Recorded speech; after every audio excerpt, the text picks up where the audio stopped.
भी श्रोता भाई बहन, जो इस पवित्र पावन मेरठ की पवित्र भूमि पर क्रांतिकारियों की इस पवित्र धरा पर बैठकर 7 दिवसीय शिव महापुराण की कथा श्रवण करने का सौभाग्य मिला।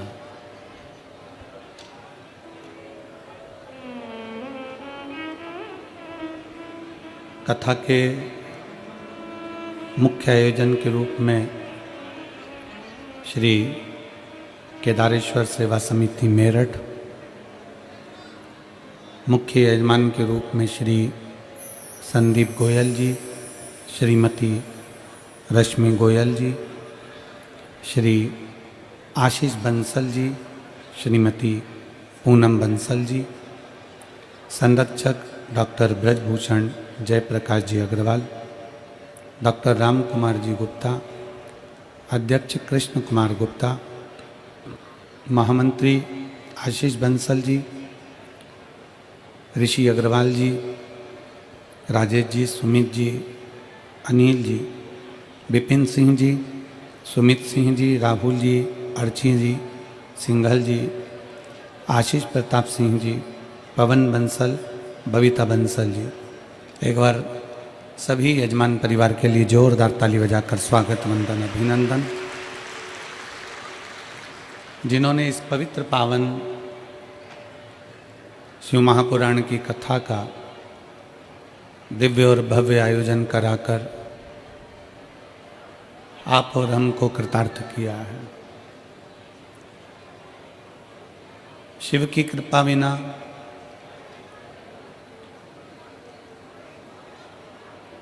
एक क्षण भी हम कहीं जा नहीं सकते। शंकर की कृपा होती है, शिव की करुणा होती है,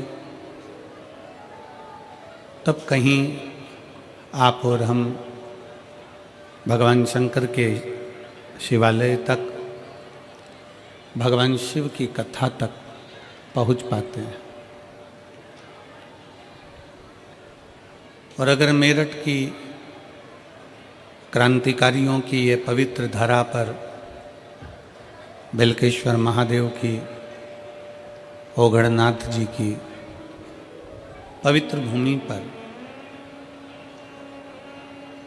आप और हम अगर कथा को श्रवण करने के लिए बैठे हैं, तो ये मान कर चलें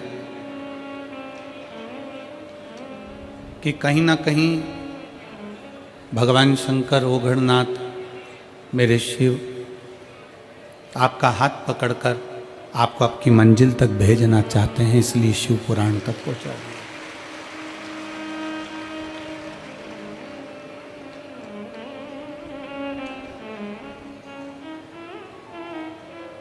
दो कारण हैं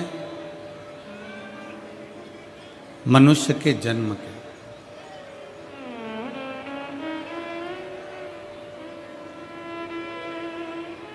मानव जन्म लेने के दो कारण हैं। पहला है हमारे पूर्व के कर्मों का हमें भोग भोगना।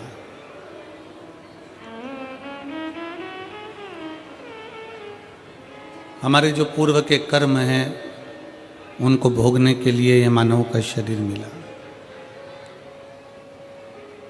और दूसरे नंबर पर है कि फिर वापिस मृत्यु लोक में हमारा जन्म ना हो। हाँ, अगर आप में से कोई चाहता है, मेरठ का कोई व्यक्ति सोचे कि मेरे को तो वापिस जन्म लेना है, तो बात दूसरी है। अपनी अपनी चॉइस है, ये तो आपके मन की दशा है।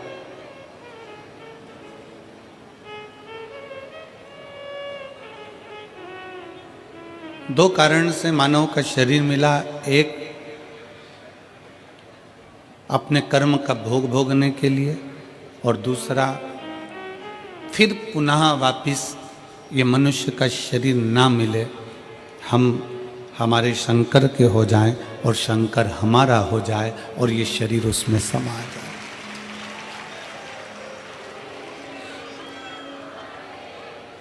भारत की भूमि के कई संत ऐसे हुए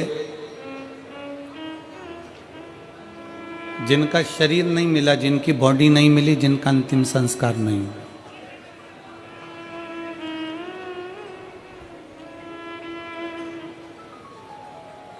भारत की भूमि के कई संत ऐसे हुए जिनका शरीर नहीं मिला, जिनका अंतिम संस्कार नहीं हुआ, जिनकी बॉडी नहीं मिली। पहले नंबर पर है रामकृष्ण परमहंस जी, जो मां जगत जननी जगदम्बा अम्बा में सशरीर समा गए। दूसरे नंबर पर है चैतन्य महाप्रभु जी, जो जगन्नाथ जी में सशरीर समा गए।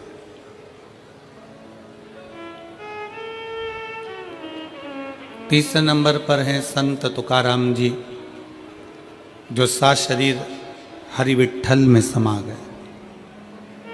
और चौथे नंबर पर है मीराबाई, जो द्वारकाधीश में सशरीर समा गई, जिनकी बॉडी नहीं मिली, जिनका अंतिम संस्कार नहीं।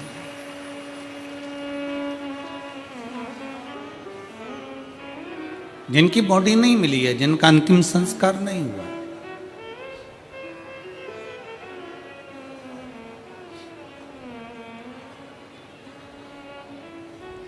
जिनकी ना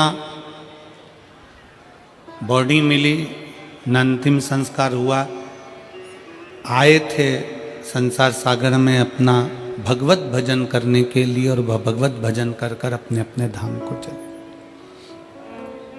दो कारण मनुष्य के शरीर के हैं, पहला अपना कर्म भोगना है, और दूसरा जो शरीर मिला है, इस शरीर को फिर पाना जरूरी नहीं, इस शरीर को परमात्मा तक पहुंचाना जरूरी है। परमात्मा तक।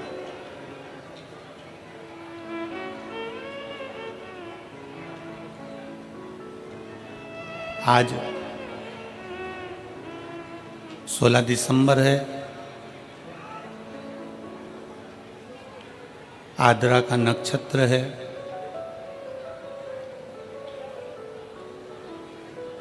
हजारों शिवरात्रियों के बराबर आज का दिन होता है, जिस दिन भगवान शंकर के एक अग्नि खंभ में ज्योति प्रकट होती है, और वो ज्योति सभी 12 ज्योतिर्लिंग में और सभी शिवालयों में विराजमान हो जाती है।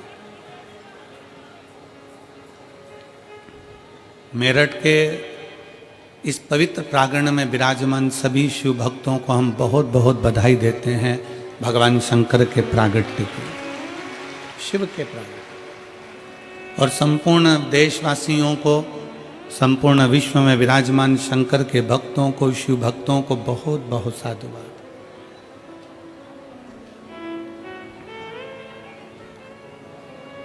सभी शिव भक्तों के लिए बहुत साधुता।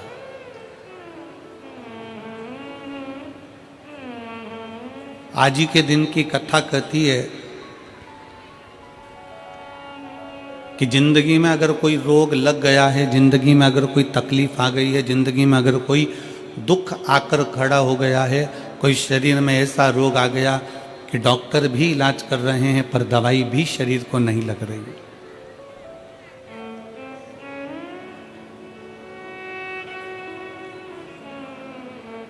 तो आज की कथा कहती है कि पानी को वाणी से अमृत बनाओ।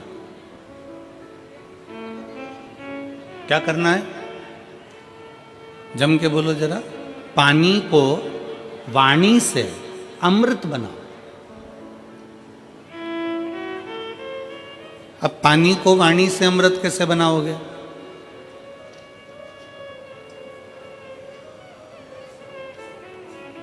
और ऐसा कोई व्यक्ति नहीं है यहाँ पर बैठा हुआ जो पानी से, वाणी के माध्यम से पानी को अमृत ना बना। आज आदरा की कथा कहती है, भगवान शंकर का पवित्र चरित्र कहता है, शिव महापुराण का पावन चरित्र कहता है, शिव तत्व कहता है कि अगर रोग बहुत भारी है, तकलीफ बहुत भारी है, शरीर में दवाइयाँ भी अगर असर नहीं कर रही है, तो एक पात्र में जल लिया जाता है और पंचाक्षर मंत्र नमः शिवाय या षडाक्षर मंत्र ओम नमः शिवाय या श्री शिवाय नमस्तुभ्यम जप कर उस पानी की ओर देखते रहते हैं और मंत्र का जाप करते रहते हैं। एक माला 108 मनके की जब पूरी हो जाए, उस पानी को देखते देखते 108 मन का 108 बार भगवान का नाम पूरा हो जाए, उसी पानी को फिर भगवान शंकर पर समर्पित कर दिया जाता है और उसी पानी को झेल लिया जाता है और दिन में सुबह, दोपहर और शाम 3 बार उसका आचमन किया जाता है। शरीर में दवाई लगना प्रारंभ हो जाती है और रोग का निवारण हो जाता है। इसको कहते हैं पानी को वाणी से अमृत बना।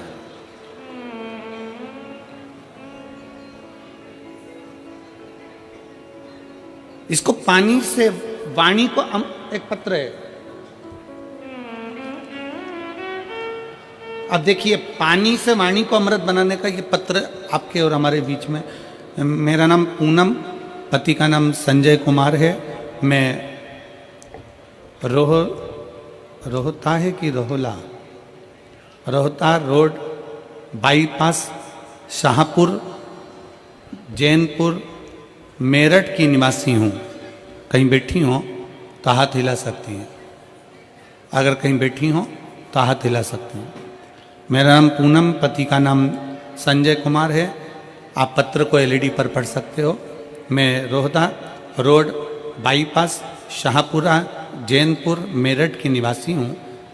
कहीं बैठे हो तो हाथ हिला सकते हैं। मेरा बेटे का जब से जन्म हुआ है वह बीमार रहने लगा। इतने साल तक वह लगातार बीमार रहा। ना उसने बोलना शुरू किया और ना ही उसके शरीर में कोई भी ग्रोथ हुआ। मैंने बहुत डॉक्टरों का इलाज कराया, बस जांच भी कराई। जांच में आया कि इस बच्चे की दिमाग की ग्रोथ नहीं हुई है और ना ही होगी। यह बच्चा कमज़ोर ही रहेगा।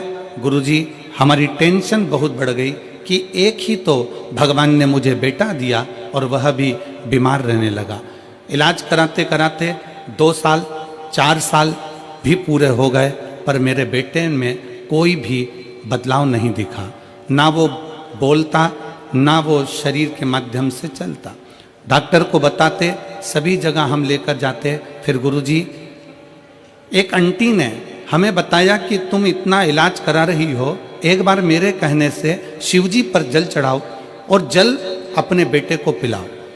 आस्था चैनल पर कथा आती है, सियोर वाला महाराज प्रदीप मिश्रा कथा करता, उसे सुनो, जो उपाय बताए उसको करने का प्रयास करो, विश्वास को मजबूत बना लेना।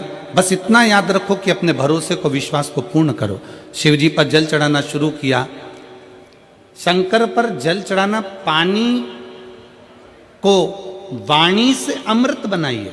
शिव तत्व का नाम लेकर श्री शिवाय नमस्तुभ्यम कहकर शिवलिंग पर जल चढ़ाती और वही जल लाकर अपने बच्चे को पिलाना प्रारंभ करा।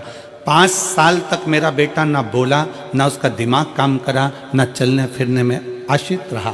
पर बाबा ने ऐसी कृपा कर दी कि पशुपतिनाथ का व्रत किया, बेटे को लाकर जल देना चालू करा। 6वां वर्ष चालू हुआ और बाबा की कृपा से अब मेरे बेटे ने धीरे धीरे सभी कुछ बोलना प्रारंभ कर दिया। आज गुरुजी, मेरा बेटा स्कूल भी जाता है, ट्यूशन भी जाता है, सब कुछ बोलता भी लगा है और उसके दिमाग का भी ग्रोथ शुरू हो गया है। उसका स्वास्थ्य भी पूरी तरह से ठीक है। अब मेरा बच्चा, किसी डॉक्टर को भी अब दवाई की जरूरत नहीं है, वह बिल्कुल ठीक है। गुरुजी, आपने समस्त समाज को, शिव भक्तों को अलग जगाई।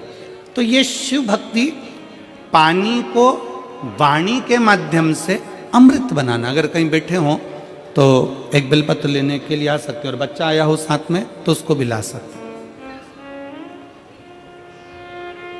पानी को वाणी से अमृत बनाइए। सबसे सुंदर तरीका, सबसे सरल तरीका। और ये आपको भी बोलना है कि आप अमृत कैसे बना सकते हो। बीमारी है, तकलीफ है, बच्चा चिड़चिड़ा हो गया, माइंड काम नहीं कर रहा है, शरीर में रोग भरते चले जा रहा है, कटोरी में जल ले लो, पात्र में जल ले लो और पंचाक्षर मंत्र नमः शिवाय या षडाक्षर मंत्र ओम नमः शिवाय या श्री शिवाय नमस्तुभ्यम, जितनी देर आप जप करें उतनी देर तक उस जल पर आपकी दृष्टि पड़ना चाहिए। उस जल पर आपकी दृष्टि पड़े। जितनी देर तक आप जप रहे हैं, श्री शिवाय नमस्तुभ्यम कर रहे हैं, उतनी देर तक जल पर आपकी दृष्टि पड़े। और फिर वही जल भगवान शंकर को समर्पित करें और वो जल लाकर सुबह दोपहर शाम 3 बार उसका पान करें। 3 बार क्यों?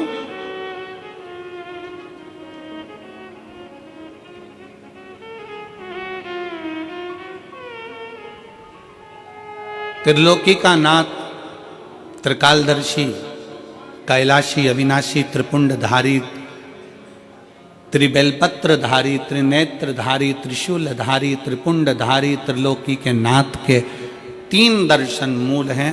प्रातः का दर्शन जो हमें हमारे जीवन की सतमार्ग बताता है, मंगल मार्ग की ओर लेकर जाता है। दोपहर का दर्शन हमारे जीवन में हमें उलझनों से बाहर निकाल देता है। और शाम का दर्शन हमें चैन की नींद सोना सिखा देता है और आनंद में रहना सिखा देता है। वो त्रिपुंडधारी के 3 दर्शन।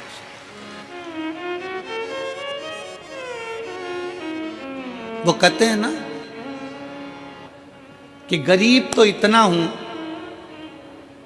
गरीब तो इतना हूं कि एक गधा भी नहीं खरीद सकता। गरीब तो इतना हूं कि एक गधा भी नहीं खरीद सकता और अमीर तो इतना हूं कि रात को शंकर के भरोसे घोड़े बेच कर सोता हूं। शंकर के भरोसे घोड़े बेच कर सोता हूं। गरीब इतना है कि गधा भी ना खरीद पावे और अमीर इतना है कि जब सोता है चैन की नींद मेरे शंकर के भरोसे होकर घोड़े बेच कर सोता है। ऐसे घुर्राटे भर कर सोता है जैसे इतना बड़ा काम करके आया है, सारी जमीन जायदाद का सौदा कर कर आया, 4 फैक्ट्री का मालिक है, 8-10 दुकान चल रही है और मालूम पड़े सवेरे उठता है फिर अपने काम में लग जाता है। बस समझ लो जिंदगी का सबसे सुखी व्यक्ति वही है जिसके कमरे में नींद की गोली नहीं है।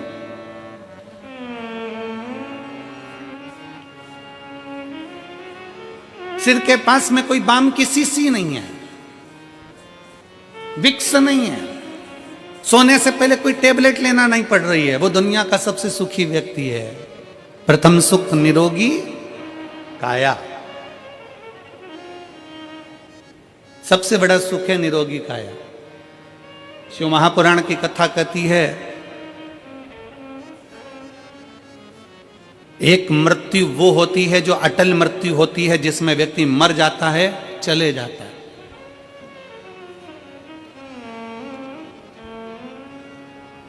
जन्म से लेकर मरने तक के बीच में व्यक्ति 100 बार और मरने की कतार पर आ जाता है। कितनी बार? जम के बोलो जरा, कितनी बार पास में आ रहा है मृत्यु के? 100 बार। मरने वाला मृत्यु अलग है कि मरेगा, परंतु उसके पहले जन्म से मृत्यु के बीच में 100 बार तुम्हारे पास में मौत आती है। 100 बार। कहीं बीमार पड़ गए, एक्सीडेंट हो गया, कहीं कोई कार्य हो गया, कहीं दिमाग खराब हो गया, कहीं मानसिक टेंशन बढ़ गया, कहीं डिप्रेशन में पहुंच गए, कहीं किसी ने कुछ कह दिया, कहीं कुछ हो गया। 100 बार मौत मृत्यु तुम्हारे नजदीक में आती है। किसी ने पूछा ये शंकर पर चढ़ाया गया जल श्री शिवाय नमस्तुभ्यम कहाँ काम आता है? शिव महापुराण की कथा कहती है जो अटल मृत्यु सत्य है वो तो आएगी, मरोगे उसको कोई नहीं टाल सकता। पर जो 100 बार मृत्यु तुम्हारे नजदीक में आती है, तुमने अगर कोई धर्म करा, पुण्य करा, सत्कर्म करा, शिव का नाम लिया, पंचाक्षर नाम लिया, शंकर को 1 लोटा जल चढ़ाया, श्री शिवाय नमस्तुभ्यम कहा है, समझ लो कि तुम्हारे पास में जब 100 बार मृत्यु नजदीक में आती है ना, तो तुम्हारा पुण्य, तुम्हारा भजन, तुम्हारा स्मरण, तुम्हारा मंत्र जाप, तुम्हारा एक लोटा जल उस मौत को टालता चले जाता है और आगे बढ़ता चले जाता है। अटल मृत्यु तो सत्य है, वो तो आना है, पर उसके पहले भी 100 बार मृत्यु आती है। कहीं बीमार पड़ गए, एक्सीडेंट हो गया, कुछ हो गया, कुछ हो गया, बार बार मौत करीब में आती चली जाती है, बार बार मृत्यु करीब में आती चली जाती है। पर उस मृत्यु को तुम भगवान की भक्ति से, तुम भगवान के भजन से, तुम अपने स्मरण से टाल रहे हो, तुम मंत्र जाप से उसको टाल रहे हो।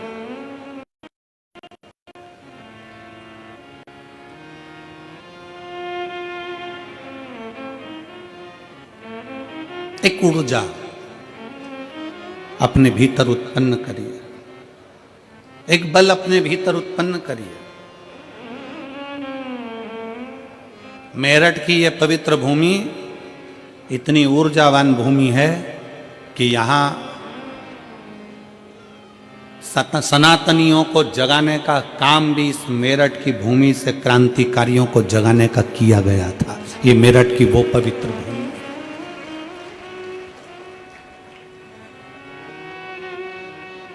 और कहां से जागे थे? शंकर के दरवाजे से, ओगड़नाथ जी के दरवाजे से।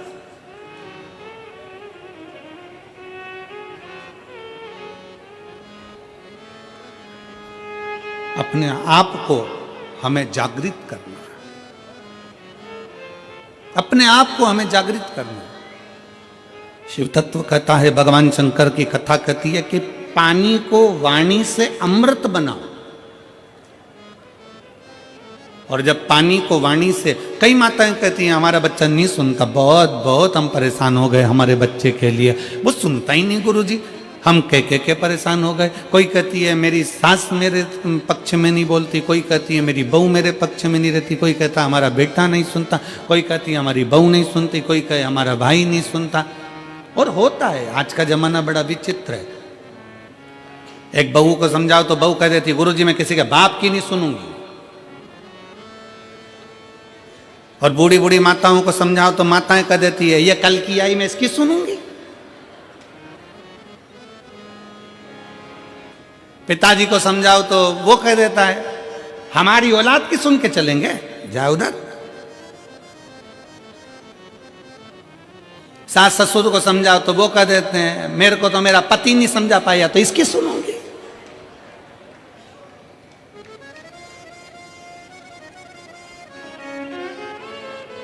कोई किसी की सुनने को तैयार नहीं है। कौन सुनेगा? सियोर वाला गुरुजी कौन सुनेगा?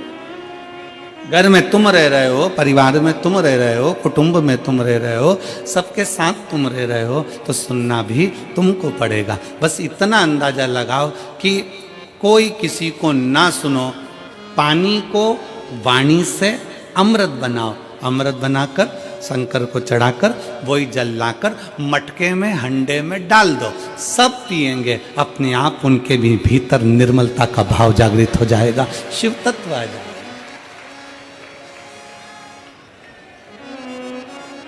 शिव तत्व।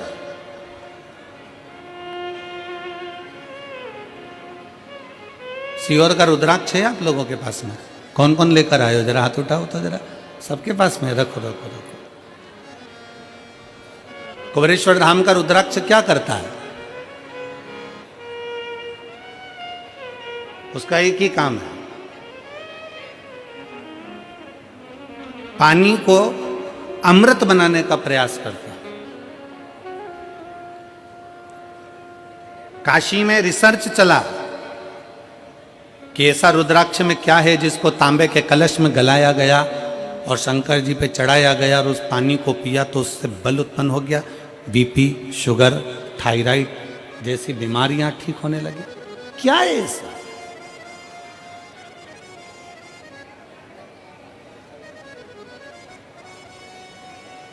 हम कहते हैं शिव महापुराण के अंतर्गत एक मुखी से लेके 14 मुखी तक रुद्राक्ष का वर्णन किया गया।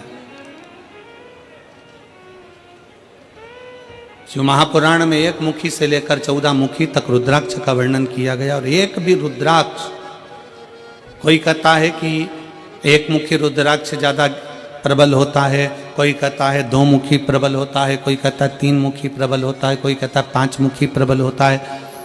सारे रुद्राक्ष कोई ना कोई कहता है कि ये बहुत प्रबल होता है। फिर किसी ने कहा गुरुजी एक मुखी रुद्राक्ष कहीं मिलता है क्या? हमने कहा आज के ज़माने में एक मुखी आदमी नहीं मिलता तो रुद्राक्ष की बात करते हो। आज के ज़माने में आदमी नहीं मिले, अपनी पार्टी हार जाती है तो लोग दूसरे की पार्टी में चले जाते हैं, आदमी एक मुखी नहीं रिया, तो यहाँ रुद्राक्ष की क्या बात करते? इधर दालनी गली तो उधर पहुंच गए, उधर दालनी गली तो उधर पहुंच गए, उधर दालनी गली तो उधर पहुंच गए, दिन भर डोलते रहते हैं, दिन भर।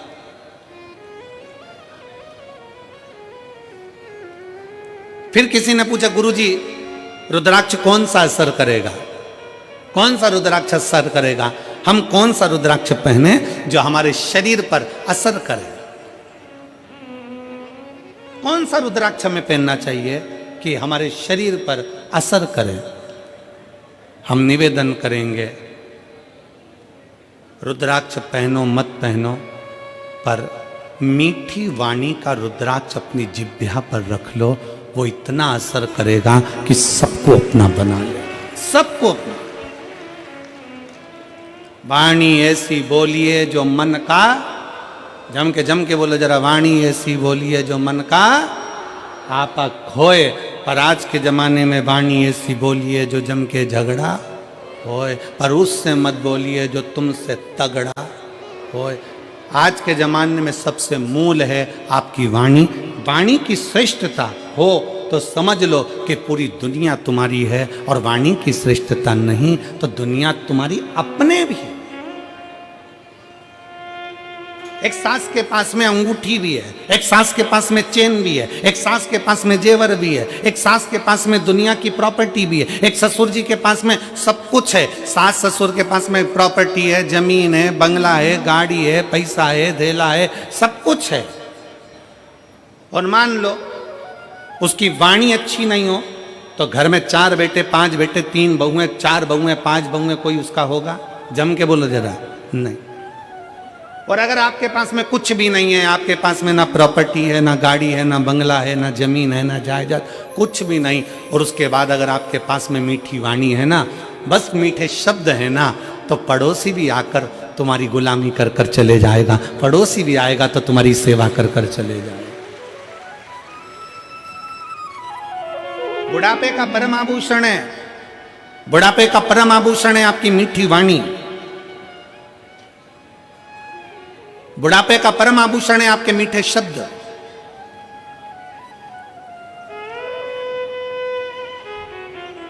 जब माता रानी के दर्शन करने के लिए वैष्णो देवी की सीढ़ियों पर चढ़ते हैं तो बड़े प्रेम से कहते हैं, प्रेम से बोलो सारे बोलो, मैं नहीं सुनिया मीठी वाणी, प्रेम से बोलो। हम क्यों कह रहे हैं कि प्रेम से बोलो? माता जी के पास जा रहे हो, अपनी माँ के पास जा रहे हो, माता रानी के पास जा रहे हो, इसलिए का प्रेम से बोलो। अब वैष्णो देवी से मिलने जा रहे हो तो वहां चिल्ला चिल्ला कर करे प्रेम से बोलो। अब जरा विचार करो, अपनी सास से मिलने जाओ तो प्रेम से बोलो। अंगूठी मिलेगी, चाबी मिलेगी, प्रॉपर्टी मिलेगी, मैं नहीं सुनिया। मैं नहीं सुनिया मतलब सास कहेगी मैं नहीं सुनिया। तुम्हें प्रेम से बोलना है, तुम्हें मीठा बोलना है, तुम्हें अच्छा बोलना है। और जब तुम माता रानी के दर्शन करने जाते हो तो प्रेम से बोलते हो, जगत जननी ज्वाला माँ का दर्शन करने जाते हो तो प्रेम से बोलते हो, मनसा देवी का दर्शन करने जाते हो तो प्रेम से बोलते हो, तारा माँ का दर्शन करने जाते हो तो प्रेम से बोलते हो। बस वही प्रेम जो तुमने माता रानी के चरणों में दिया है, वही प्रेम जो तुम जगत जननी के चरणों में देते हो, वही प्रेम अपने घर के बूढ़े माँ बाप के चरणों में देना है। पूरी प्रॉपर्टी तुम्हारी है, पूरी जायदाद तुम्हारी। प्रेम से बोलो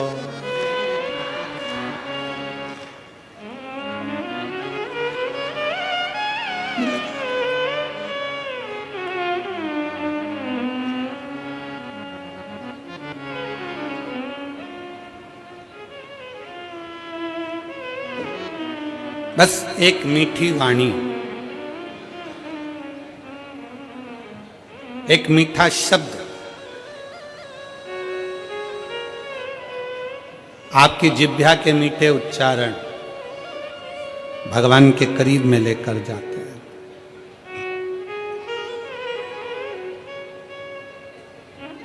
पानी को वाणी से अमृत बनाना सीखो। लोग कहते हैं गुरुजी कौन सा रुद्राक्ष? ठीक है,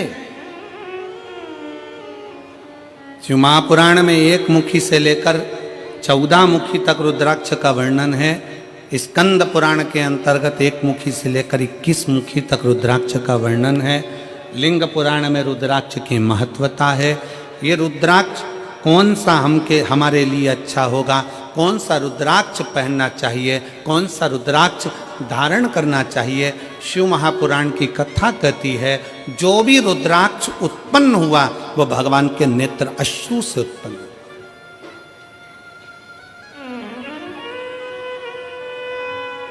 और केवल एक के मिलन से नहीं, रुद्राक्ष शंकर और पार्वती के मिलन से उत्पन्न हुआ है। मिलन से।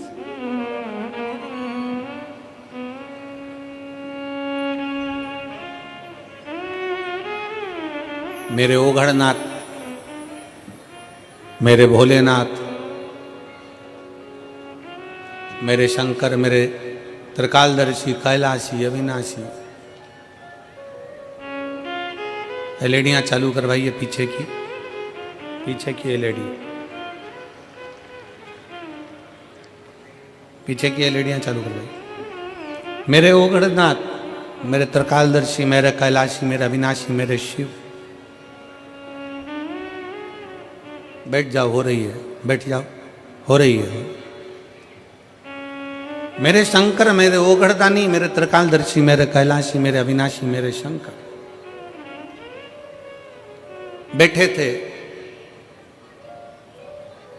और बड़े आनंद में विराजमान थे। तभी मां जगत जननी भगवान शंकर के पास में आती हैं और उनके नेत्रों को अपने हाथों से बंद कर लेती हैं।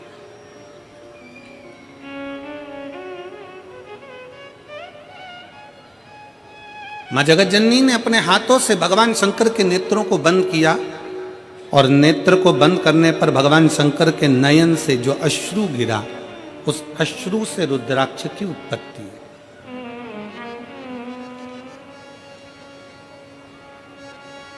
अब यहां पर यह वर्णन नहीं आया कि अश्रु से 1 मुखी रुद्राक्ष हुआ, कि अश्रु से 2 मुखी रुद्राक्ष हुआ, कि अश्रु से 3 मुखी रुद्राक्ष हुआ, कि 4 मुखी हुआ, कि 14 मुखी हुआ, कि 21 मुखी हुआ। माता ने हाथ का स्पर्श किया, नेत्र बंद हुए, अश्रु नीचे गिरा, उससे रुद्राक्ष उत्पन्न हुआ। शंकर भगवान का पुत्र है रुद्राक्ष, शंकर भगवान का स्वरूप है रुद्राक्ष, शंकर भगवान का प्रतिबिंब है रुद्राक्ष। इसलिए शिव महापुराण की कथा कहती है तो पंचाक्षर मंत्र नमः शिवाय, षडाक्षर मंत्र ओम नमः शिवाय, श्री शिवाय नमस्तुभ्यम और रुद्राक्ष, ये वो हैं जिनका एक स्पर्श मात्र, जिनको नजदीक में रखा जाए तो जीवन का एक सुख अपने आप उसके करीब में आता चले जाता, मात्र स्पर्श। और देख लिया संसार हमने देख लिया, सब मतलब के हमने देख लिया, झूठे नाते झूठे रिश्ते, झूठे नाते झूठे रिश्ते, अरे झूठा है संसार हमने देख लिया, सब मतलब के यार हमने देख लिया। शिव महापुराण की कथा कहती है कि रुद्राक्ष कोई सा भी हो, 1 मुखी हो, 14 मुखी हो, 21 मुखी हो, 15 मुखी हो, 11 मुखी हो, 10 मुखी हो, 5 मुखी हो, 4 मुखी हो, पर इतना याद रखना कोई सा भी रुद्राक्ष हो, अगर आपके गले में पड़ा हुआ है, अगर वो रुद्राक्ष आपके गले में है, चाहे स्त्री हो, चाहे पुरुष हो, चाहे बेटी हो, चाहे बेटा हो, अगर उसके गले में रुद्राक्ष पड़ा हुआ है तो किसी दुनिया के व्यक्ति की सामर्थ्यता नहीं है कि वो आपको धोखा दे दे और आपसे छल कर कर चले जाए।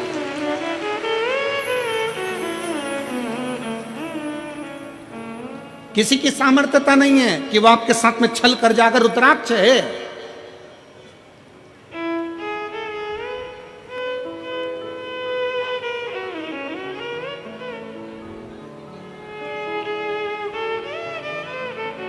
और प्रयास करो,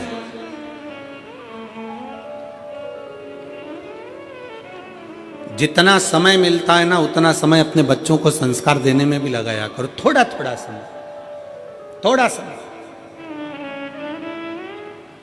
तन, मन और धन, ये तीन अगर ठाकुर में नहीं लगते, ठाकुर मतलब जानते हो ना, हमारे आगे बैठे हैं लड्डू गोपाल जी, ठाकुर जी, शंकर जी, भोलेनाथ जी, राम जी, ये सब तन, फिर से बोलो, तुम लोग बोलो, क्या क्या चीज? तन, मन और धन, ये तीन ठाकुर में नहीं लगते तो ठेके पे लग जाते हैं। याद रख, क्या क्या चीज? जम के बोलो जरा। तन, मन और धन अगर भगवान में नहीं लगते, ठाकुर में नहीं लगते तो ठेके पे लग जाते हैं। इसलिए अपने तन को भी परमात्मा में लगाओ और मन को भी परमात्मा में लगाओ, और थोड़ा धन हो तो उसको भी परमात्मा में लगाओ, तो गलत जगह पर नहीं जाए, ये गलत जगह पर नहीं पहुंचे। और याद रखना, अगर घर के बच्चे तुम्हारे गलत संगति में जा रहे हैं, कहीं ठेके तक पहुंच रहे हैं, मदिरा की दुकान तक पहुंच रहे हैं, गलत व्यसन तक पहुंच रहे हैं, समझ लेना कि कहीं ना कहीं हमारी चूक हो रही है।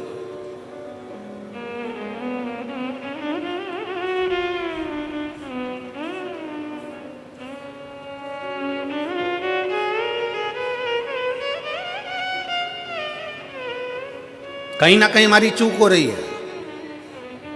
जब माता सती भगवान शंकर से विवाह करती हैं, जब माता सती भगवान शिव से विवाह करती हैं, तो भगवान शंकर से विवाह कर कर माता सती बड़े प्रेम से, आनंद से, उत्साह से, आनंद के साथ रहती हैं।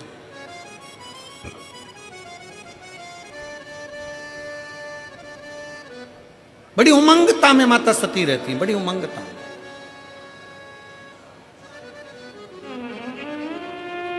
और शिव महापुराण की कथा में देवी भागवत में एक प्रसंग आता है कि देवी भागवत में एक प्रसंग आकर कहा जाता है कि माता सती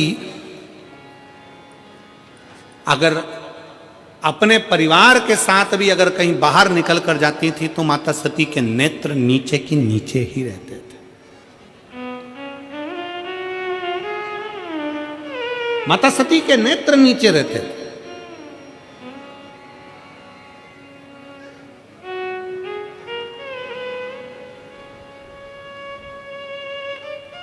होना चाहिए।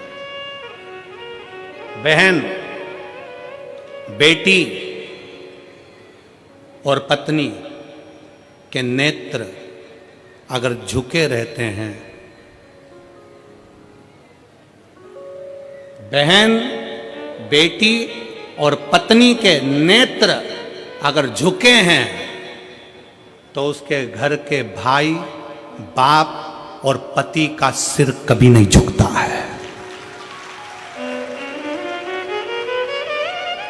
अगर बहन, बेटी और मां, पत्नी के नेत्र झुके हुए हैं, बाजार में निकल कर जा रहे हो, सभा में जा रहे हो, आपके नेत्र अगर झुके हुए हैं, बहन के नेत्र नीचे हैं, बेटी का नेत्र नीचे है, पत्नी का नेत्र नीचे है, तो उस घर के भाई को, उस घर के पिता को और उस घर के पति को कभी माथा नीचा नहीं करना पड़ता, छाती तान कर चलता है। उसको मालूम है मेरी बहन है, उसको मालूम है मेरी बेटी है, उसको मालूम है मेरा परिवार है। आ जाओ, उसको मालूम है कि ये मेरे अपने हैं।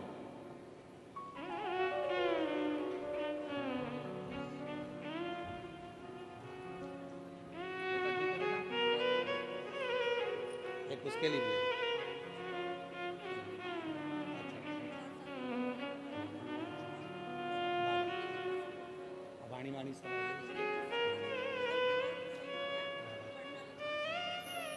दीदी बोल रही हैं 5 साल तक कुछ नहीं बोला और ना उसका माइंड काम करा ना शरीर, पर बाबा की कृपा से अब बच्चा बोलने भी लगा, स्कूल जाने लगा, ट्यूशन जाने लगा और पढ़ने लगा और बहुत अच्छा हो गया। यही शिव कृपा। हर हर शिव तत्व की प्राप्ति। नेत्र झुके रहे और फिर निवेदन है इस व्यासपीठ के माध्यम से, आपकी दृष्टि अगर रहे तो श्रेष्ठ रहे। दृष्टि में भेद नहीं होना चाहिए, नयनों में भेद नहीं होना चाहिए। गलत सोच, गलत विचार, गलत दृष्टि हमको गलत मार्ग की ओर लेकर चली जाती है और फिर वही दुख, वही तकलीफें हमारे जीवन में आती है। वही तकलीफ। हुआ क्या था, बिंदु और चंचुला की कथा कल अपन ने श्रवण करी और भगवान ईश्वर जी और गौरा जी उनकी कथा के यजमान बने, शंकर पार्वती उनकी कथा के यजमान बने। किसकी गलती थी? बिंदुक ब्राह्मण था, चोरी नहीं करता था। बिंदुक ब्राह्मण था, छल नहीं करता था। बिंदुक ब्राह्मण था, बेईमानी नहीं करता था। केवल चंचुला देवी ऐसी आई और वो चंचुला देवी ने कहा कि तुम्हारे घर में मैं विवाह कर कर आई हूं, क्या है ये? तुम्हारे घर में कुछ भी नहीं, तुम्हारे घर में वैभव नहीं, तुम्हारे घर में धन नहीं। पति को उसने चोरी में लगा दिया। कहीं से भी लाओ, कहीं से भी लाओ, पर लाओ, मुझे चाहिए। पति चोरी नहीं करता था, बिंदुक चोरी नहीं करता था। कभी कभी अपने मन में विचार लाइएगा कि बिंदुक जब चोरी करता था, बेकार काम करता था, गलत काम करता था, तो उसके लिए शंकर भगवान जजमान बनने की क्या जरूरत थी? शिव जी को जजमान बनने की क्या जरूरत थी? शंकर जी को कथा सुनने की क्या जरूरत थी? उसकी मुक्ति के लिए शंकर जी ने क्यों प्रयास किया? क्योंकि बिंदुक चोर नहीं था, बिंदुक छली नहीं था, बिंदुक ब्राह्मण होकर भी प्रपंच नहीं करा। पर पत्नी चंचुला ऐसी आई और चंचुला ने कह दिया तुम्हारे यहाँ धन नहीं है, तुम्हारे यहाँ वैभव नहीं है, तुम्हारे यहाँ दौलत नहीं है, जाओ कहीं से भी लाओ। बिंदुक ने कहा मैं ब्राह्मण हूं और सुन मेरी आय इतनी नहीं है, मैं इतना नहीं कमा सकता। तो पत्नी ने कह दिया चोरी करो ना। पर दुनिया के लोगों को यह नहीं मालूम, चोरी करने वाला हमेशा चोट्टा की चोट्टा ही रहता है। चोट्टे का कभी प्रमोशन नहीं होता। जिसका धन चले गया, उसकी अगर चेन गई, सामान गया, तो ये तो है कि बाबा उसको कहीं से कम आज नहीं तो कल, महीने 2 महीने में 3 महीने में उसको वापिस बड़ा मंगलसूत्र, वापिस बड़ी चेन भोलेनाथ उसको दिला देगा। पर चोट्टे का प्रमोशन नहीं होगा। चोट्टा चोट्टा ही रहेगा। और तुम खुद देख लो कितने चोट्टे कितना सामान चोरते। और आप लोगों से हम बार बार व्यासपीठ से कहते हैं, बार बार निवेदन करते हैं, जितनी कथा होती है हर कथा में कहते हैं अपनी चेन, कीमती सामान, मंगलसूत्र, अपने मोबाइल, कीमती कीमती सामान, डायमंड, हीरा, सोना, चांदी, सब अपने घर छोड़कर आओ। क्योंकि जो डायमंड से बड़ा डायमंड है मेरा शंकर ओगड़दानी त्रिकालदर्शी कैलाशी, उसकी कथा सुनने के लिए जा रहे। अपना जेवर अपने घर, 2 चीजें अपने घर में रखो कथा में आने से पहले, एक जेवर, दूसरा तेवर। तुम कितने बड़े भी कुछ भी हो, अपने घर के हो, यहां तेवर भी मत दिखाओ कथा में आने के बाद। तुम मुझे जानते नहीं हो, फोन लगाता हूं, अब भी आगे बैठने की व्यवस्था करवाता हूं। तो जेवर और तेवर दोनों घर रखिए। शिव महापुराण की कथा में ना जेवर की जरूरत है, और जम के बोल दो जरा, ना तेवर की जरूरत है। तुम्हारी पहचान होगी किसी से भी, हमारी पहचान तो उससे है जो शमशान में रहता है, सीधा, उससे सीधी पहचान है।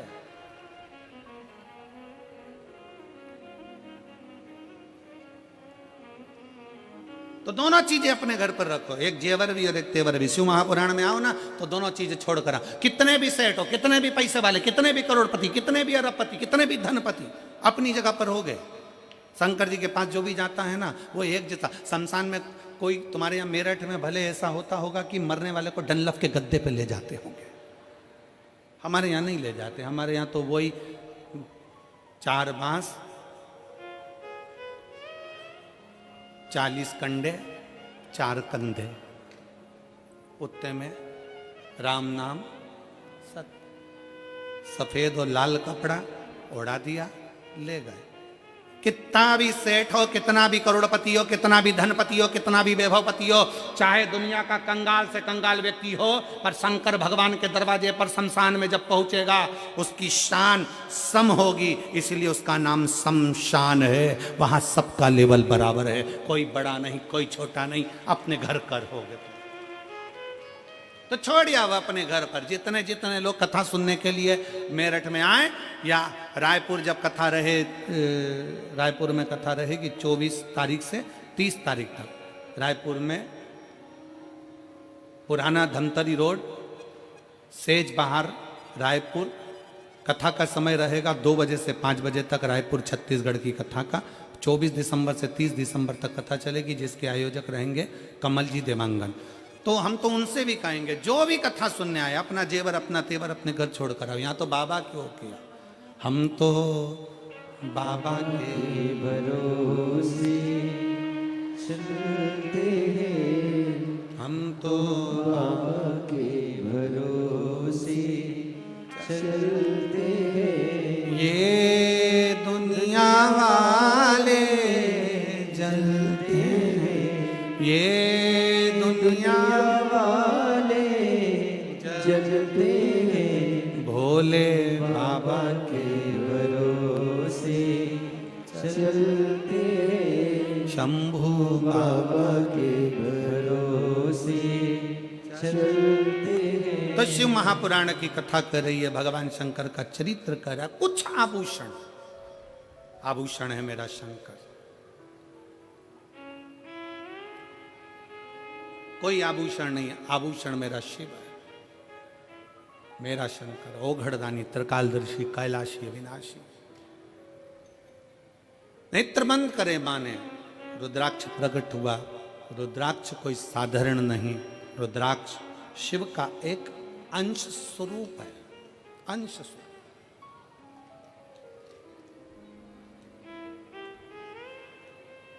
हमारे मार्ग को सुलभ बनाने का काम करता है रुद्राक्ष। सुलभ बनाने, इसलिए प्रयास करें कि तन मन और धन काय में लगाएं। जम के बोलो जरा, ठाकुर में लगाएं, भगवान में लगाएं, शिव में लगाएं, भक्ति में लगाएं। अगर ये तन भी अगर नहीं लगा तो एक दिन ये भी बेकार हो जाएगा, और मन और धन ये भी अपने अपनी मंजिल तक नहीं पहुंच पाए। इसको श्रेष्ठता की जगह है।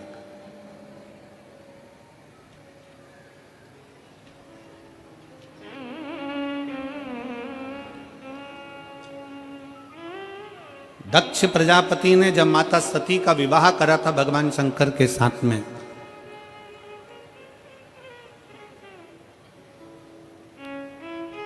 दक्ष प्रजापति ने जब माता सती का विवाह भगवान शिव के साथ करा था, तो शास्त्र कहता है कि दहेजा में इतना अंबारियां दी गई, इतना वैभव दिया गया, इतना धन दिया गया, इतनी संपदा दी गई दहेजा में, इतना इतना सामान दिया गया दहेजा में।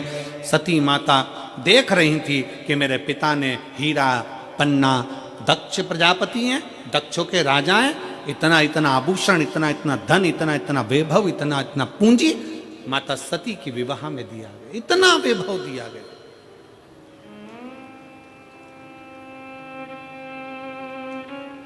और शिव महापुराण की कथा कहती है वो सतयुग था जिसमें सती माता के कन्यादान में इतना सारा आभूषण दिया गया था, इतना सारा धन दिया गया था। वो त्रेता युग था जिसमें राम जी के विवाह के समय पर माता सीता जी को बहुत सारा दहेजा दिया गया था।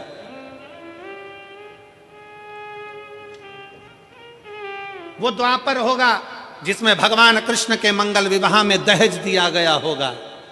परशु महापुराण की कथा कहती है ये कलयुग चल रहा है, इस कलयुग में अगर बेटी को कन्यादान में कुछ देना है तो अच्छी शिक्षा बेटी को देकर भेजिए, उससे बढ़कर कन्यादान कुछ नहीं। बेटी को अच्छी शिक्षा देकर भेजिए, बेटी को अच्छा विद्वान बनाकर भेजिए, उच्च शिक्षा, अच्छा अध्ययन कराइए, अच्छे कॉलेज में, अच्छे स्कूल में बच्चों को पढ़ाइए। अपनी बेटी को अच्छा पढ़ाकर अच्छी विद्वत्ता देकर भेजिए, क्योंकि बेटी के जीवन में पेट्रोल पंप देखा, गाड़ी देखी, बंगला देखा और मालूम पड़े कि लड़का कहीं गलत विचारों से जुड़ा हुआ मिल गया तो बेटी को रोना नहीं पड़ेगा। अपनी मेहनत खुद करना जानती है, अपना परिश्रम खुद करना जानती है। इसलिए बेटी को कन्यादान में अगर कुछ देना चाहते हो, बेटी को कन्यादान में कुछ प्रदान करना चाहते हो, वो सतयुग था, वो त्रेता था, वो द्वापर था, पर कलयुग का सबसे बड़ा कन्यादान अगर कुछ है तो एक माँ बाप अपनी बेटी को अच्छा पढ़ाएं, अच्छा विद्याध्ययन कराएं, उसको काबिल बनाएं और उस पद तक पहुंचाएं कि तुम्हारी बेटी जिस दिन तुमसे मिलने के लिए आए तो खुश होकर कहे, पापा आज मेरा प्रमोशन हो गया, आज मैंने फिर एक कंपनी में आगे बढ़कर नौकरी करी है, पापा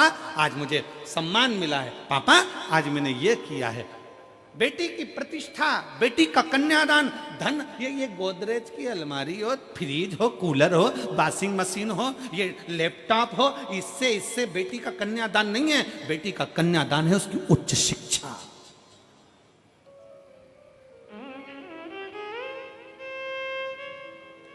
बेटी का कन्यादान है उसकी अच्छी पढ़ाई।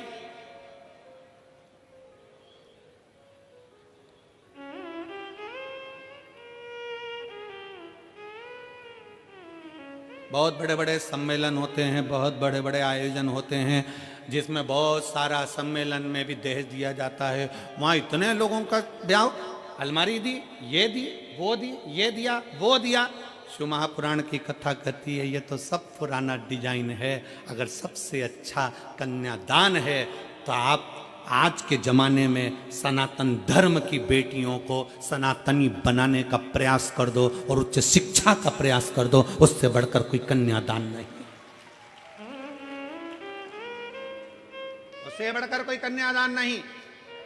और फिर कथा में आई है, माता सती के विवाह में कन्यादान में ढेर सारा आभूषण, रतन, माणिक, मोती, सोना, चांदी, हीरा, पन्ना, अंबर, पीतांबर, गाड़ी, बंगला सब दिया गया। फिर माता पार्वती जी का विवाह हुआ तो कन्यादान में कुछ नहीं दिया गया। क्यों? क्योंकि हिमालय राज की बेटी माता पार्वती भगवान शंकर की भक्ति में लीन थी। हिमालय राज ने देख लिया कि मेरी बेटी ने अच्छी शिक्षा ग्रहण कर ली है, अच्छा विद्याध्ययन ग्रहण कर लिया है, तो मेरी बेटी को अभी दहेज के समान की नहीं, मेरी बेटी तो खुद संस्कारित है। जिस घर में जाएगी वहाँ बंगला बना देगी, जिस घर में जाएगी वहाँ आभूषण ले आएगी, जिस घर में जाएगी वहाँ अंबर पीतांबर हो जाएंगे।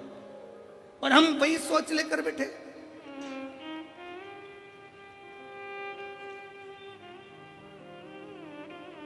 लड़का जन्म लेता है और घर के लोग जब ब्याह करने का समय आता है तो लड़के के माँ बाप भी सोचने में पड़ जाते हैं, लड़की के बाप के पास में इतना सामान है, ऐसा लगता है देगा, वो तो देगा, वो तो देगा, वो तो देगा, वो तो देगा, वो तो देगा, वो तो देगा, अंगूठी तो देगा, चेन तो देगा, घड़ी तो देगा।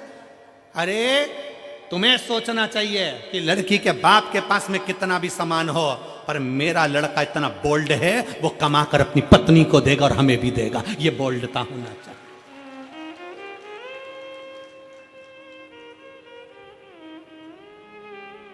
पर हम सोच हमारी लेकर बैठे हैं। इस कलिकाल में रहने के बाद भी हमारी सोच हम छोटी सी लेकर बैठे हैं। शंकर भगवान माता पार्वती जी के साथ ब्याह करे, हिमालय राज ने हाथ जोड़कर पूछ लिया, मैं हिमालय राज हूँ, हिमालयों का राजा हूँ, बताओ शंकर भगवान तुम्हारे कन्यादान में पार्वती जी के क्या क्या दिया जाए। ये सारा महल, सारा नगर, सारी दौलत, सारी संपदा तुम्हारी है भोलेनाथ, क्योंकि तुम मेरे दामाद हो, तुम मेरे जमाई हो। बताओ तुमको क्या दिया जाए कन्यादान में। पार्वती जी के कन्यादान में क्या दिया जाए। शंकर जी जानते थे मेरा ब्याह सती से हुआ था तो कन्यादान में बहुत मिला था, कन्यादान में बहुत मिला था, पर सती के अंदर अहंकार भी बहुत आ गया था, क्योंकि मेरे पिता ने दिया, मेरे बाप ने दिया, ये मेरा है। और वो सती माता जलकर भस्म हो गई तो शंकर भगवान ने कह दिया कन्यादान में कुछ मत देना, बस पार्वती दे दो, उसमें अगर संस्कार होंगे तो ये दौलत लंकापति रावण को सोने की लंका देने वाला भी अपने लिए महल बना सकता है।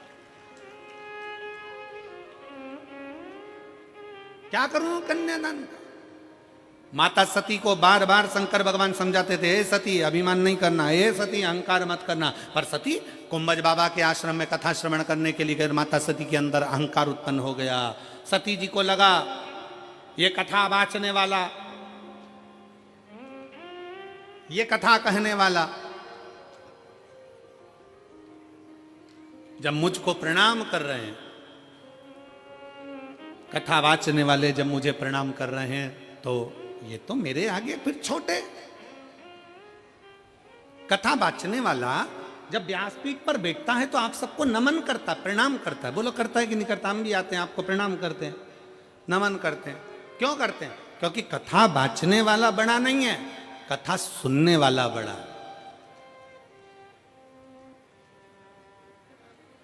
कथा वाचने वाला कभी बड़ा नहीं हो सकता, कथा सुनने वाला बड़ा। और वैसे भी सुनने वाले जितने हैं वो सब जमीन पर बैठते हैं। जमीन पर बैठते हैं तो जिनके पास जमीन होती है लोग उनको जमींदार कहते हैं। तो तुम सब जमींदार हो। कथा वाचने वाला तो चार पाए की चौकी पर बैठा है, जमीन पर बैठे तो जमींदार, चौकी पर बैठे तो चौकीदार। अब तुम जमींदार हो, तुम्हारी मर्जी पड़ी तो बैठे, नहीं तो उठ के चल दिए। तुम जमींदार हो, तुम्हारा मन पड़ा तो पानी की बोतल निकाली, पी गए। जमींदार हो तुम, तो जमीन पे बैठे हो बड़े आनंद से। जमींदार हो, तुम्हारा मन पड़ा तो चाय कूड़ ली, निपटा लिया। जमींदार हो तुम, तो जेब में से निकाल के मल भी लेते हो। जमींदार हो, थोड़ी देर में भजन आएगा तो फटकी भी लगा लोगे। और जैसे ही महाराज जी बोलेंगे हारा, तुम तो जमींदार। जमींदार तो कुछ भी कर सकता, बेचारा चौकीदार फंसा ना, जो हाथ जोड़ के बैठा, चौकीदार फंसा। उसको तो पूरी 3 घंटे की ड्यूटी देना है, और पूरी 3 घंटे की ड्यूटी देने के बाद फिर हाथ पैर सीधे करना है। तुम्हारा मन, तुम तो मर्जी पड़े तो कथा सुनते सुनते, और मन पड़ जाए तो फिर मोबाइल निकाल के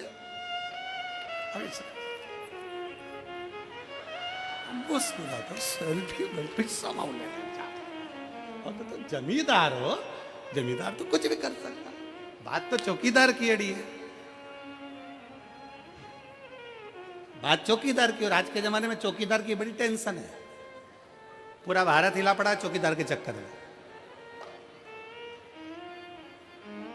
बड़ी टेंशन चौकीदार। और महाराज हमारे दो ही रिश्तेदार, हमारे दो ही रिश्तेदार, एक हमारे भोले बाबा, एक हमारे भोले बाबा, दूजी गौरा रानी सरकार, हमारे दो ही रिश्तेदार, हमारे दो ही रिश्तेदार, हमारे दो ही रिश्तेदार, हमारे दो ही रिश्तेदार,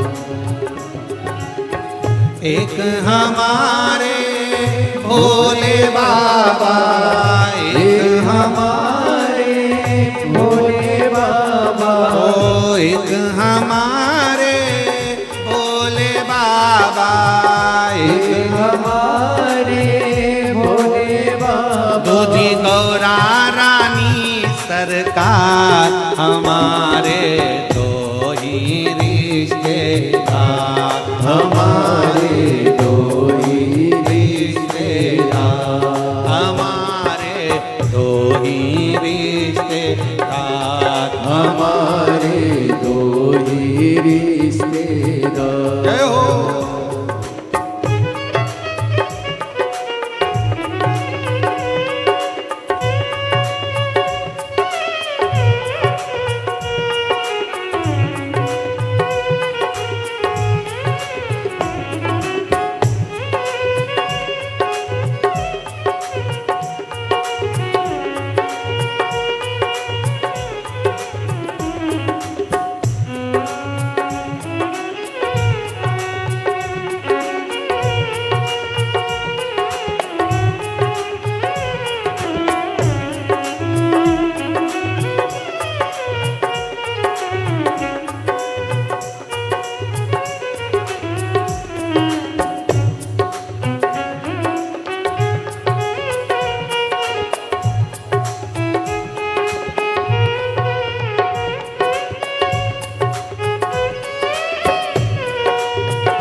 भोले बाबा सेठ हमारे भोले बाबा।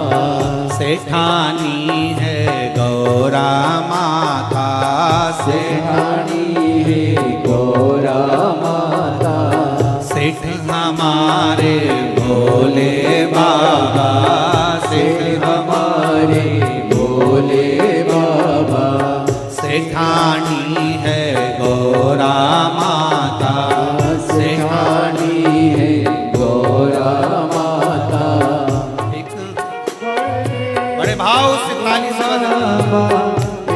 हमारे भोले बाबा गौरा रानी सरकार। हमारे दोही रिश्तेदार, हमारे दोही रिश्तेदार।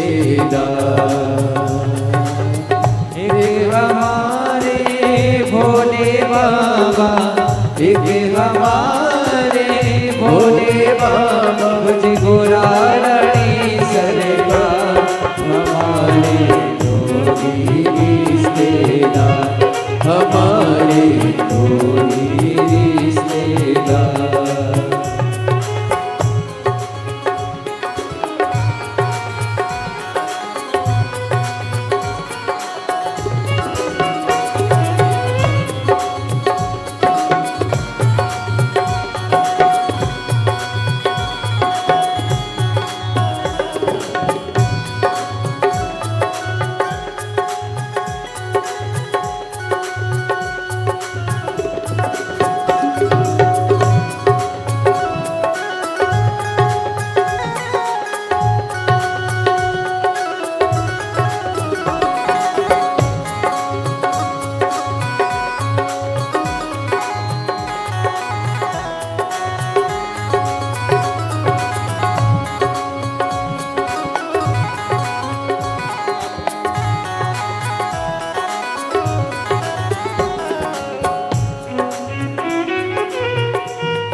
दिल हुआ है उसी का दीवाना।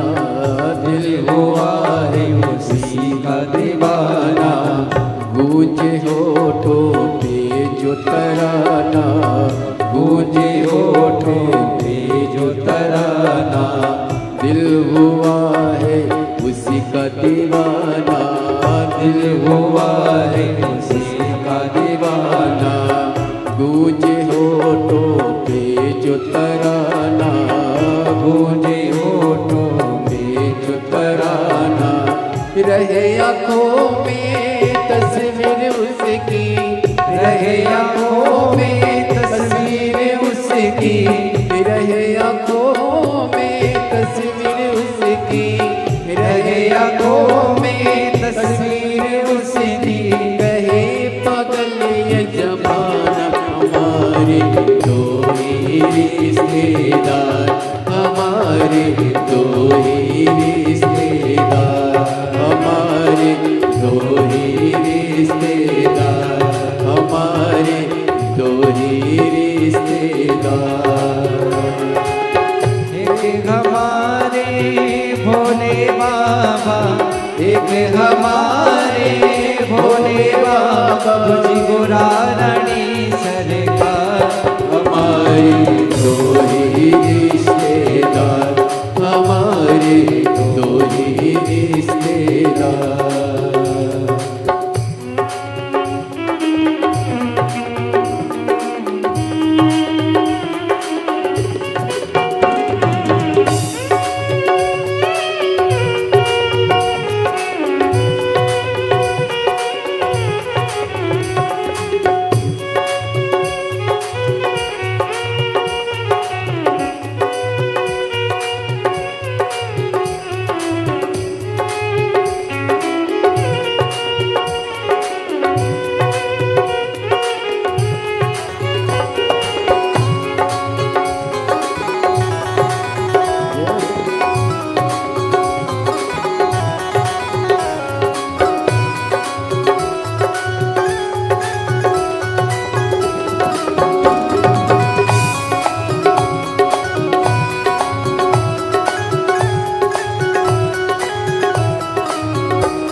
गर्दन उसका नशा है। दिल लगा कर दया है देता, दिल लगा कर दया है देता, आए जीने का जो मजा गोरी सैदा, हमारे गोरी सैदा, हमारे गोरी रिश्तेदार, हमारे गोरी रिश्तेदार। एक हमारे भोले बाबा, एक हमारे भोले बाबा, तुझी गोरा रानी सरकार, हमारे गोरी रिश्तेदार, हमारे दो ही रिश्तेदार, हमारे दो ही रिश्तेदार, हमारे दो ही रिश्तेदार। एक हमारे भोले बाबा, एक हमारे भोले बाबा, एक हमारे भोले बाबा, एक हमारे भोले बाबा, तुझा गौरा रानी सरकार, हमारे दो ही रिश्तेदार, हमारे दो ही रिश्तेदार, हमारे दो ही रिश्तेदार, हमारे दो ही रिश्तेदार, हमारे दो ही रिश्तेदार, हमारे दो ही रिश्तेदार।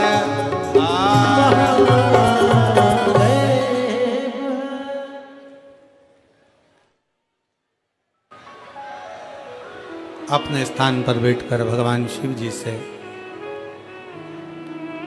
अपने मन की बात बड़े भाव के साथ दिल से बाबा को प्रार्थना करिए। जहाँ जगह मिले वहाँ बैठकर बाबा को अपने भाव व्यक्त करिए।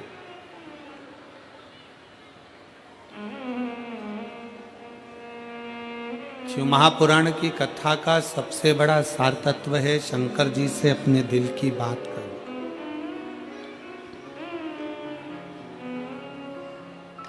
दिल से बाबा को प्रार्थना करो, दिल से बाबा को निवेदन करो। आज बाबा का प्रागट्य महोत्सव भी है।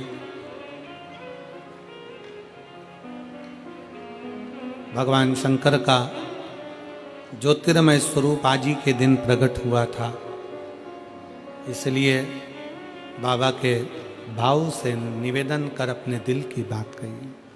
सब साथ में बोलेंगे।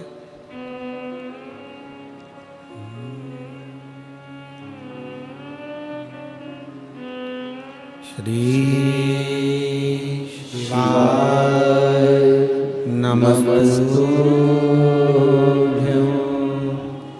श्री शिवाय नमस्तुभ्यं,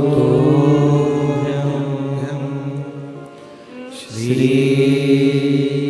शिवाय नमस्तुभ्यं, श्री शिवाय नमस्तुभ्यं, श्री शिवाय नमस्तुभ्यं। भोला सब दुख काटो मारा, भोला सब दुख काटो मारा। शिव शंकर जपू तेरी माला, भोले बाबा जपू तेरी माला। भोला सब दुख काटो मारा, ओ भोला सब दुख काटो मारा। वेश है मंगल मंगलकारी, वेश है मंगल मंगलकारी।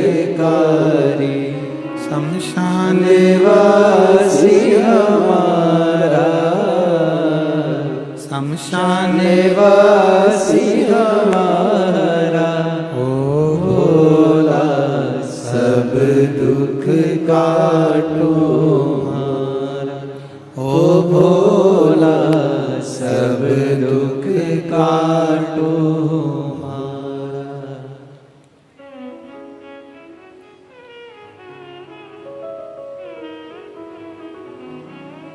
भगवान ओगड़दानी, त्रिकालदर्शी, कैलाशी, विनाशी शिव की कथा कर रही है।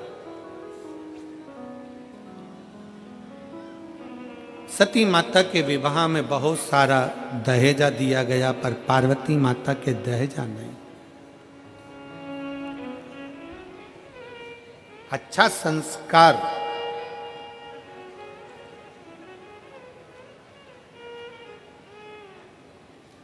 जिस गांव में पानी की कमी होती है वहां की फसल बिगड़ जाती है, और जिस घर में संस्कारों की कमी होती है वहां की नस्ल बिगड़ जाती है।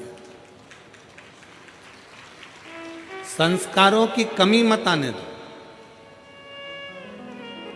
हिमालय राज्य ने माता पार्वती जी को श्रेष्ठ संस्कार दिए, श्रेष्ठ संस्कार होना चाहिए। संस्कार बहुत, हम कल जा रहे थे तो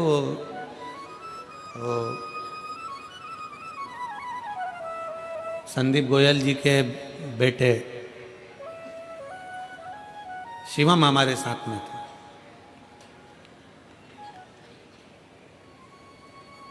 तो हमने शिवम से पूछा, क्यों बाबू